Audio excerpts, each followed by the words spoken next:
রাসূল পাক সাল্লাল্লাহু আলাইহি সাল্লামের প্রথম স্ত্রী উম্মুল মুমিনিন হযরত খাদিজা রাদিয়াল্লাহু তাআলা আনহা বয়সে ছিলেন স্বামীর চেয়ে 15 বছর বড়। যখন বিয়ে হয় তখন রাসূল সাল্লাল্লাহু আলাইহি সাল্লামের বয়স ছিল মাত্র 25 বছর আর খাদিজা রাদিয়াল্লাহু তাআলা আনহা তখন 40।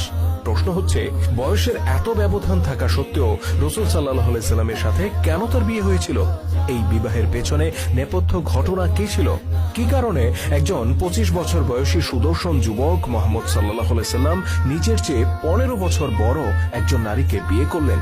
এই প্রশ্নগুলো কি কখনো আপনার মনে উকি দিয়েছে?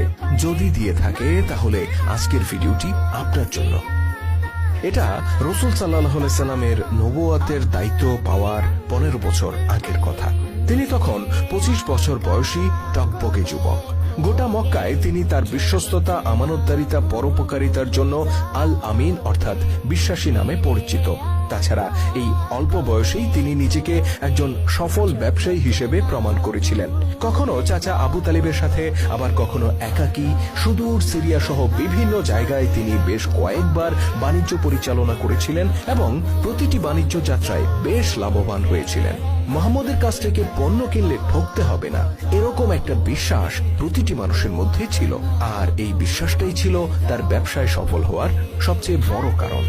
এবার আসি খাদিজা রাদিয়াল্লাহু তাআলা আনহার প্রসঙ্গে। খাদিজা ছিলেন মক্কার একজন ধনাঢ্য ব্যবসায়ী।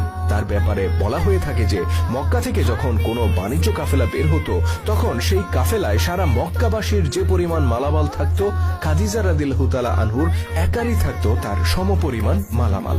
বুঝতেই পারছেন তিনি কতটা ধনী ছিলেন।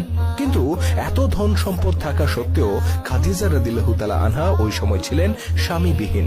ইতিপূর্বে 2 বার তার বিয়ে হয়েছিল এবং 2 জন স্বামী অতি অল্প বয়সে মারা গিয়েছিলেন। এরপরেও আরো অনেক বিয়ের প্রস্তাব এসেছিল, কিন্তু খাদিজা রাদিয়াল্লাহু তাআলা আনহা সব প্রস্তাব ফিরিয়ে দেন।